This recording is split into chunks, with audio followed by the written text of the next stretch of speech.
How to check for square. Squares, you want to start out with a piece of plywood How to that check has a for very square. straight edge along one edge, either from your table saw or the factory cut from when you bought it. What you can do is, then you put the short edge of the square up against that straight edge. Make sure it's all the way flat. And then with a very sharp pencil, which this one's getting a little dull, make a line down there. Then you can flip it, and what I do is go on the other side of the line, because that's where the square is on the other side.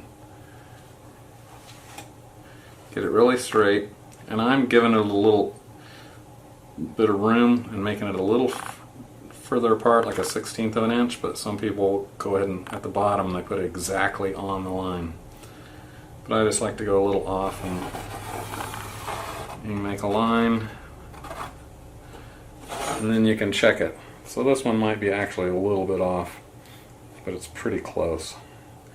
So there's a little distance here, which I did on purpose, and then it should be that same distance up at the other end here.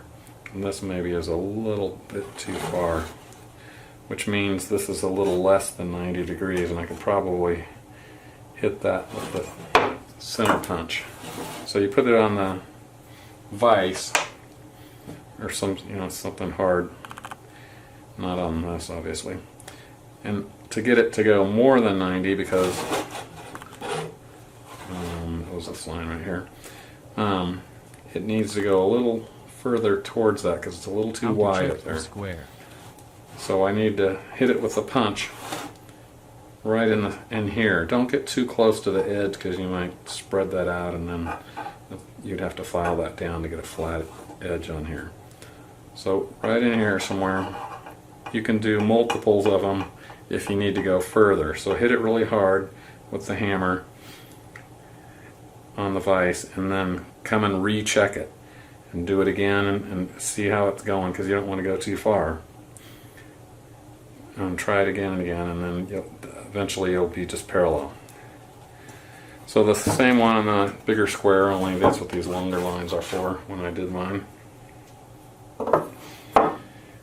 If it's the other way, what you would do, if it needs to go more in, if it's more than 90 degrees and it needs to go this way, you would hit it in this area, which would cause it to spread out, moving this whole thing in a little bit. So that method works pretty good because it worked on my bigger 24-inch square. On the combination square,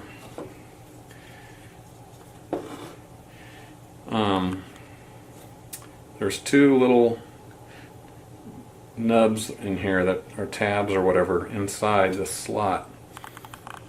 So if you loosen this up, you can pull this blade out.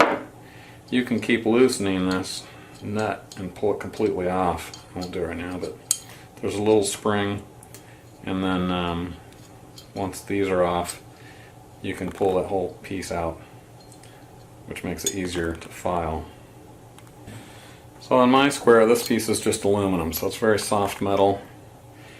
You figure out which way it needs to go based on your measurement when you have it in here. Extend it all the way, except, put together. And then you'll see which way it needs to go, which way. And based on that, you'll see which nub or tab in here is a little too long. And you'll want to file that down. So since it's aluminum, this file is really thin and will fit in here. You don't want to file too much. So file a little bit, put it back together, and test it out. So I do the same thing in a clear spot here. Mark a line, turn it the other way, and mark a line.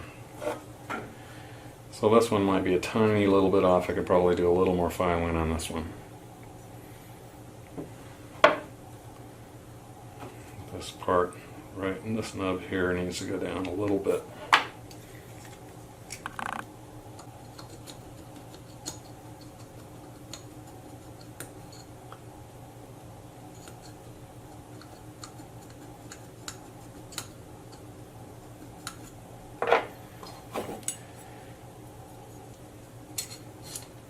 Put it back together.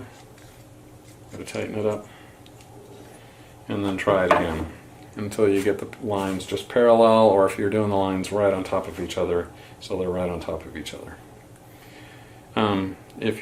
This is just a piece of junk plywood I had, but if you have a better piece of plywood you really don't want to make marks on, you can always tape a piece of paper onto it a little bit off the edge, and then you could be making your marks on a piece of paper and without messing up your plywood at all.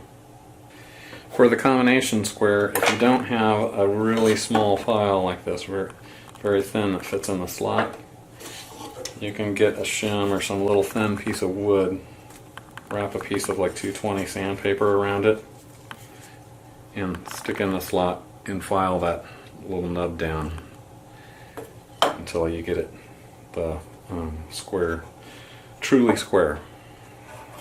This is a fairly cheap combination square. It says made in the USA, but other than that, it doesn't even say who made it. There's no manufacturer at all marked on there anywhere. It's got different rules, 1/16 of an inch, 32nd of an inch on this one, 1/8 of an inch, and 1/16 of an inch on that again. So you can flip this around and stuff and get what side you want to do your markings on.